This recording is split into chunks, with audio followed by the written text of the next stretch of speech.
बिस्मिल्लाहिर्रहमानिर्रहीम। इशाल इन्फो देखने और सुनने वालों को अस्सलाम वालेकुम।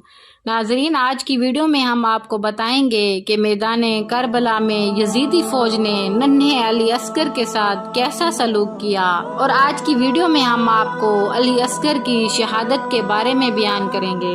नाजरीन, 10 मुहर्रम के दिन जब इमाम हुसैन ने अल्लाह के दीन पर अपनी औलाद, असहाब, अपने अजीज़ व अकारिब को कुर्बान कर दिया, मैदान करबला में आके फौजे यजीद के सामने फरमाते हैं, मैं तुम्हारे रसूल का नवासा हूँ, क्यों मेरा रास्ता रोका है, क्यों मेरे बच्चों का पानी बंद किया है, क्यों हम आले मोहम्मद को रुलाया है। लोगों, इस हजारों की फौज में कोई है मेरे नाना से मोहब्बत करने वाला, जो मुझ गरीब हुसैन की मदद करे और नबी करीम की बेटियों के पर्दे की हिफाजत करे। इमाम ने जब जंग के मैदान में आकर दुश्मनों को मुकाबले के लिए ललकारा तो बीबियों के खैमों से रोने की आवाजें बुलंद हो गईं। इमाम हुसैन खैमों के करीब तशरीफ लाए और फरमाने लगे, बीबियों से कहो कि रोने की आवाज बुलंद ना करें, अभी मैं जिंदा हूँ। इतने में बीबी ज़ैनब जोरो कतार रो कर फरमाती हैं, ऐ मेरे प्यारे भाई, जैसे ही आपने फरमाया कि है कोई मुझ गरीब की मदद करने वाला, है कोई रसूलुल्लाह की बेटियों की हिफाजत करने वाला, अली असगर ने ये सुनकर अपने आप को झोली से गिरा दिया। इमाम हुसैन की आंखें नम होती हैं और फरमाते हैं, सैयदा रुबाब को कहो कि अली असगर को मेरे पास ले आएं। इमाम हुसैन अली असगर का माथा चूमते हैं और अली असगर को चादर में छुपाकर मैदान करबला में ले जाते हैं। फौजी यजीद सोचते हैं कि शायद इमाम हुसैन कुरान लेकर आ रहे हैं। इमाम हुसैन ने जब अपनी चादर अली असगर के जिस्म से हटाई और असगर को बुलंद किया और फरमाने लगे, ऐ लोगो, अगर तुम्हारे नजदीक कसूरवार हूँ तो मैं हूँ। इस 6 माह के बच्चे ने क्या कसूर किया है? 3 दिन से पानी ना पीने की वजह से इसकी माँ का दूध खुश्क हो गया है, इसको 2 बूंद पानी पिलाओ। फौजे यजीद और जोर जोर से हंसने लगी और कहने लगी, ऐ हुसैन, पानी खुद पीना चाहते हो और नाम बच्चे का लेते हो? अगर तेरा बच्चा वाकई प्यासा है तो उसे कहो खुद पानी मांगे। इमाम हुसैन ने अली असगर को देखा और आंखों आंखों में फरमाया, ऐ अली असगर, आज अपने नाना की उम्मत से पानी मांगो। बस जैसे ही इमाम हुसैन ने ये फरमाया, अली असगर के लब हिलने लगे और तमाम फौज को देखकर अली असगर फरमाने लगे, ऐ जालिबों, मैं 3 दिन से प्यासा हूँ। तुम्हारे रसूलुल्लाह सल्लल्लाहु अलैहि वसल्लम का खून मेरी रगों में बहता है, मुझे पानी दे दो।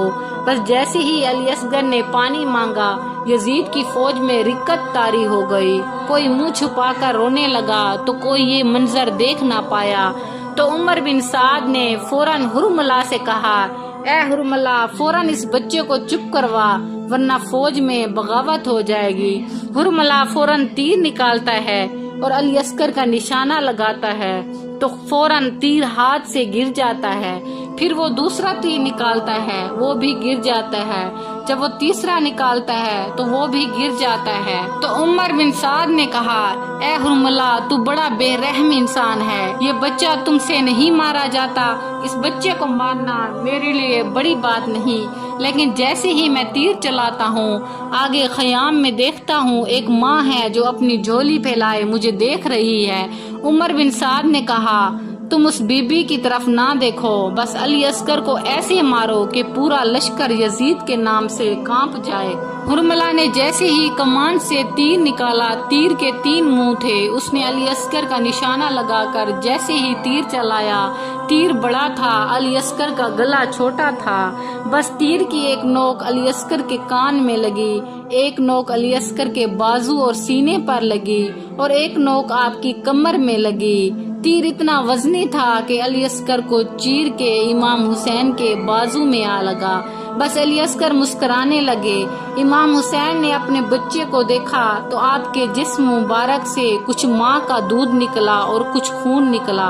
इमाम हुसैन ने चाहा कि वो खून आसमान की तरफ फेंकें। आसमान रोने लगा और कहने लगा, اے حسین اس خون ناحق کو میری طرف نہ پھینکنا، ورنہ پانی کی ایک بوند بھی قیامت تک نہیں برسا پاؤں گا۔ امام حسین نے سوچا کہ میں اس خون کو زمین کے حوالے کر دوں۔ زمین تڑپ کر کہنے لگی، اے امام حسین، اگر اس خون کا ایک قطرہ بھی مجھ پر گرا تو میں قیامت تک اناج نہیں اگاؤں گی۔ امام حسین نے علی اصغر کے خون کو اپنی داڑھی پر ملا اور اللہ سے مخاطب ہو کر فرمانے لگے، اے اللہ گواہ رہنا کہ میں نے تیرے اسلام کے لیے اصغر کو قربان کیا۔ امام حسین علی اصغر کو اٹھا کر خیمے میں لے آئے۔ جیسے ہی بی بی رباب کے سامنے علی اصغر آئے، بی بی رباب کا رنگ زرد ہو گیا اور فرمانے لگی، اے میرے آقا، کیا میرے بچے کے قاتل کی خود کی کوئی اولاد نہیں؟ امام حسین نے بی بی رباب کو سنبھالا اور فرمایا، ان قریب سب کی لاشوں کے ساتھ بے حرمتی کی جائے گی، آپ آؤ اصغر کی قبر بنا لیتے ہیں۔ امام حسین خیموں کے پیچھے ذوالفقار سے علی اصغر کی قبر کھودتے ہیں۔ بی بی رباب اور امام حسین علی اصغر کی تدفین کرتے ہیں۔ ناظرین، امام حسین کی شہادت کے بعد خیام جلے، تمام شہیدوں کے سر کٹے، تمام بیویوں کو قید کر کے شام کی طرف لے کے جا رہے تھے کہ اتنے میں کسی نے کہا کہ ایک سر کم ہے۔ تو کوئی پوچھتا ہے کہ کس کا سر؟ فوج میں سے کوئی کہتا ہے کہ اس بچے کا سر کم ہے جس کو حسین پانی پلانے کے لیے میدان میں لائے تھے اور ہم نے تیر مار کر شہید کیا تھا۔ شمر کہتا ہے، ہاں ڈھونڈو، یہیں کہیں حسین نے تدفین کیا ہوگا۔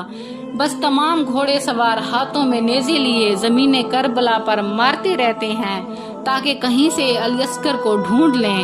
بس ایک نیزہ زمین پر لگنا تھا، جیسے ہی وہ نیزہ باہر آیا علی اصغر کا جسم بھی اس نیزے کے ساتھ آ گیا۔ یہ منظر دیکھ کر فوج یزید زور زور سے ہنسنے لگی اور کہنے لگی، اس کا بھی سر کاٹو اور جسم کو یہیں پھینک دو۔